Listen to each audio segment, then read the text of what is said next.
Once we arrived in Montreal, we got an Uber and headed to our Airbnb, which was located in Griffintown.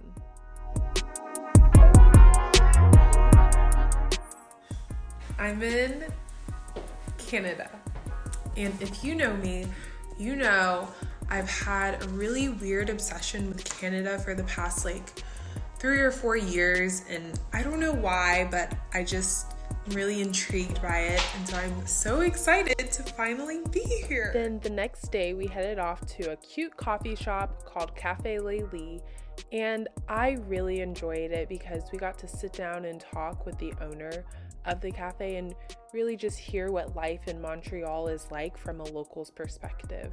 And after breakfast, we explored the Parc des Meubles.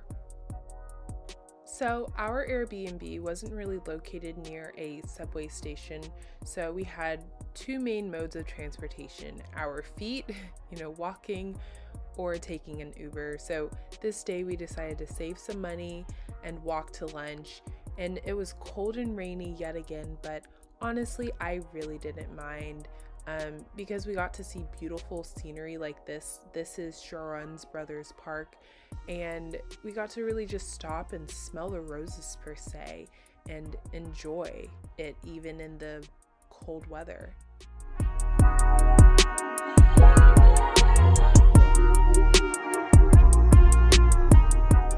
The next day, we started our day off at yet another cafe called L'Amour du Pain, which literally translates to love of bread. And I had 2 croissants because I was hungry, and we were going on a tour, and I wasn't sure when the next time we would get food would be.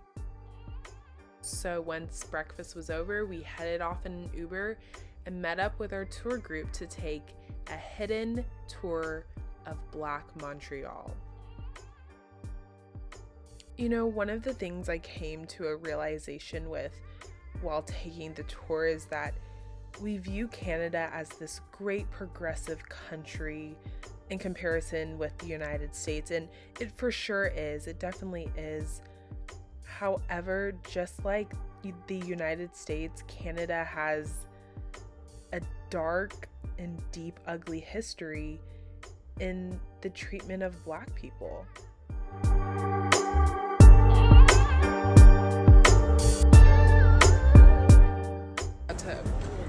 Okay, so it's my last night in Montreal, and basically I'm so fluent in French that multiple people have thought I am a fluent French speaker.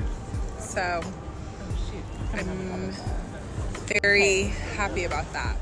One of my favorite things to do is reflect when I travel, and one of the things I learned on the Hidden Black History of Montreal tour was how influential Black people in Montreal were to the history of the music industry throughout the world. And I just think that's so amazing how throughout the pain and the hardships, they were able to create something so beautiful. And so I leave you with this: sing in the rain, dance in it, enjoy life even when it rains.